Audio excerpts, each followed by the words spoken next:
Meanwhile, more tense exchanges with a CBS reporter. Major General Hara had told H&N Investigates he had been in contact with county leaders throughout the day, but that he was not informed of the widespread deaths until the next day. Well, I said I didn't know about the deaths the following morning. I didn't say the county was not in communication with me. We're looking at whatever response the state could do, but because of the winds, we couldn't start our helicopters and we couldn't launch them in commitment. We're ready. We're ready to go. So definitely bigger than last year, and professional dance performances and music, and we have locals as well coming. And we feel like we just got out of a fight for our life. Now we're back in another fight for our life, to find home, to find a place to rest our head just that night. Out on Maui, it's just amazing. You've seen it, some of you have been there. It's just pure devastation. That whole part of the island is just leveled. There's nothing left. Every American expects FEMA will show up to finish the job in Maui and elsewhere. Joe and Kamala and Democrats across the country have made so much progress already, and now we are counting on your support to help finish the job. It's just, you have to force behaviors. And if you don't force behaviors, whether it's gender or race or just any way you want to say the composition of your team, you're going to be impacted. I bribed him. That's right. And I know a lot of people out there, as Oprah and I have been finding, are just having a hard time trusting. I don't want to compare difficulties, but... Joining me now to talk more about this is Laura Palafax, and you're helping to organize this. So tell us what is happening. I mean, in the wake of what I just talked about, so much going on with Ukraine, and I know that our hearts are with Ukraine, also with, of course, people on Maui. But tell us, how are you folks doing here? Thank you. Every day is a struggle for many people as they have family and friends whose cities are getting bombed, and so it's really tough. Hawaii is such a beautiful place, and we want to make the most of living here and be part of the community and be involved with things in the community.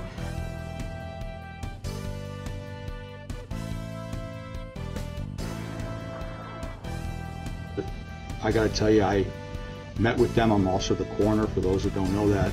So the information that was coming in were from different places all at the same time.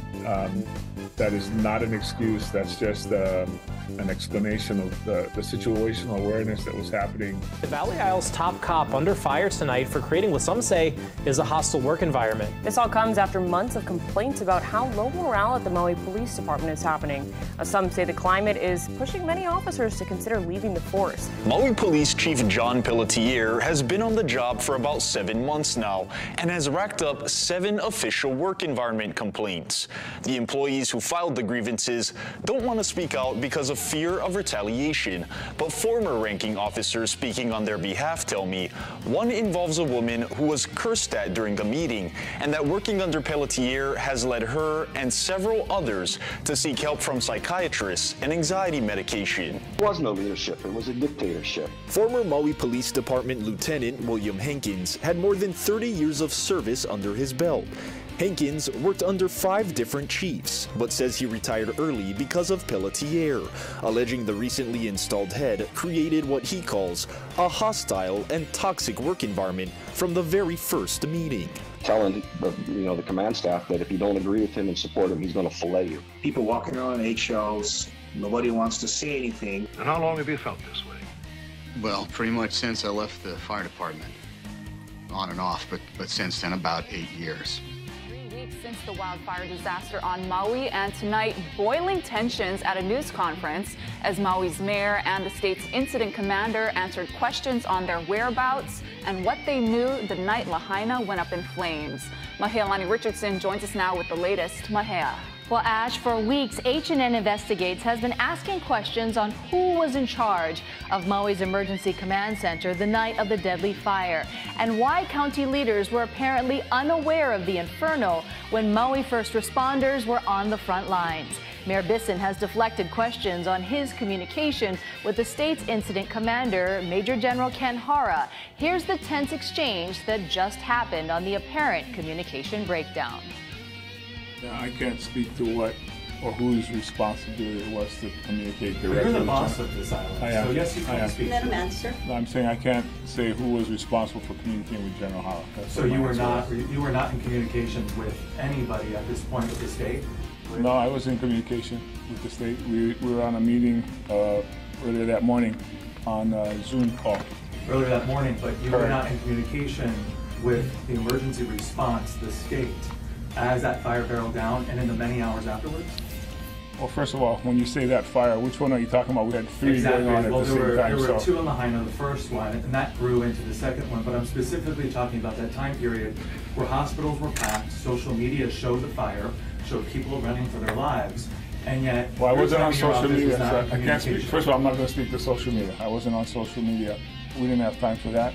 But I'm referring to the fire that was going on in Kula, not the two fires in Lahaina. So take me through Lahaina, which is why we're all here. Well, I'm going to answer your question. Yeah. I don't know who spoke to General Hara.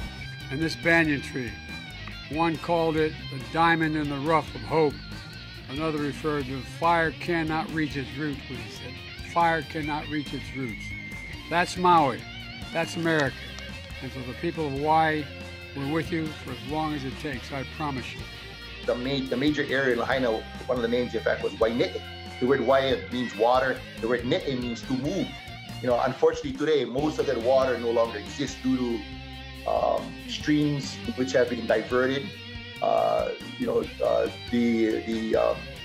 transformation of the environment from traditional native plants and so-called forests, which have been replaced first by sugar, and they're now unfortunately being replaced by these what we call gentleman estates. These are very wealthy so-called mansions that are built in these areas. And so you can see there's a transformation where Lahaina one time was a very important agricultural center, commercial trade center to the whaling period, and then became a large sugar plantation area. And then in the 1960s, really began the transformation of Lahaina really into a resort area. And so you had the vestiges of this real old kind of sense of a sea town, then slowly being replaced with what becomes commercialized tour-sized centers. And right down the line of Lahaina town, you have Ka'anapali, which is a major, and Kapalu are major resort areas. And so the economy, the population, and the landscape itself was transformed really to meet the needs of mass tourism. And I think that's also one of the issues that you'll find. If you look deep enough, you'll kind of find. I wonder where we'll end up. Hell, away from the things of man, my love. Away from the things of man.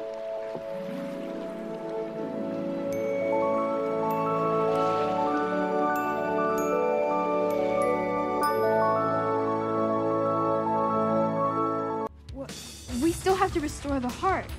My hook is cracked. One more hit, and it's over. Maui, you have to restore the heart. Without my hook, I am nothing. That's not true. Without my hook, I am nothing.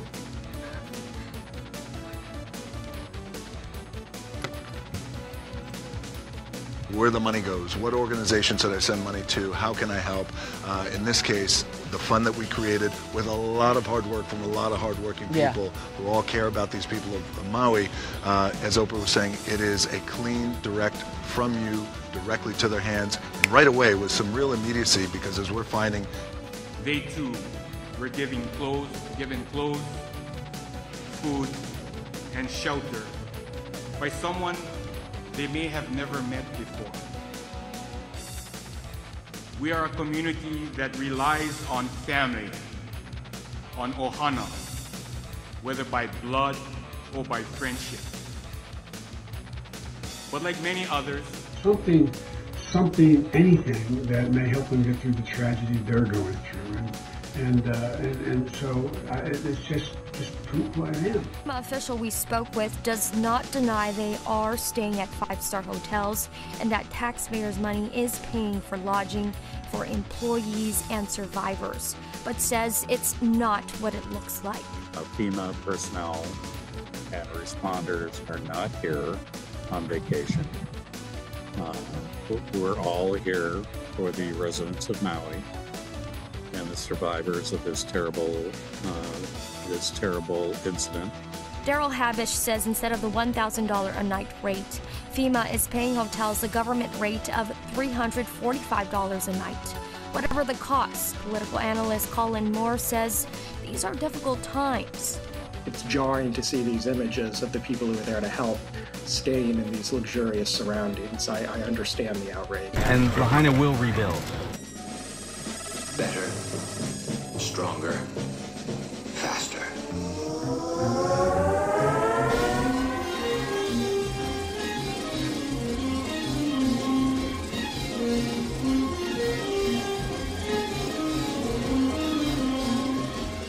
And this is what Governor Josh Green had to say, along with the FEMA director, about preserving Lahaina moving forward. I'm already thinking about ways for the state to acquire that land so that we can put it into workforce housing, to put it back into families.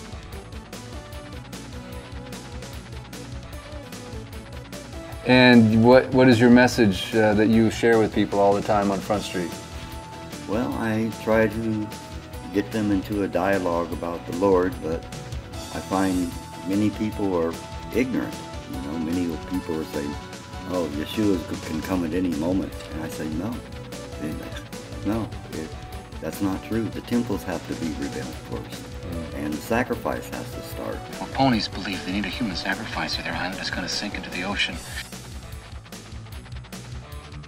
We were so concerned about what was happening in Maui that we were texting back and forth.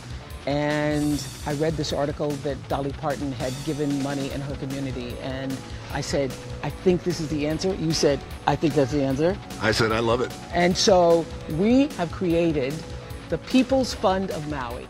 We're constantly on with Washington and the White House talking about our crisis, but now we've got 950 people in hotel rooms. And so from time immemorial, Lahaina was always seen as really an important breadbasket of the island of Maui, therefore a central place of the island. And into more modern history, Lahaina specifically was the capital of the Kingdom of Hawaii, and that's because of its protected and sheltered waters from the ocean, right into the early whaling period, in fact, into the beginning of the Hawaiian Kingdom. And it's really during the Hawaiian Kingdom period that Lahaina starts to play a very important role as a kind of a commercial center for trade, where ships from all over the world would dock and so forth. And so, Lahaina becomes a place where, it's kind of like the crossroads of the Pacific with many ships. And just to kind of add, the royal so-called family being raised in Lahaina during the early 1800s, where Hawaii for a short period, in fact, was a protectorate of the British Empire, part of the British Empire. I'm familiar with what it looked like growing up here on Maui, especially with my mom working at one of the restaurants there, the Pioneer Inn. That mobilized the whole of government response, which means whatever you need, you're going to get.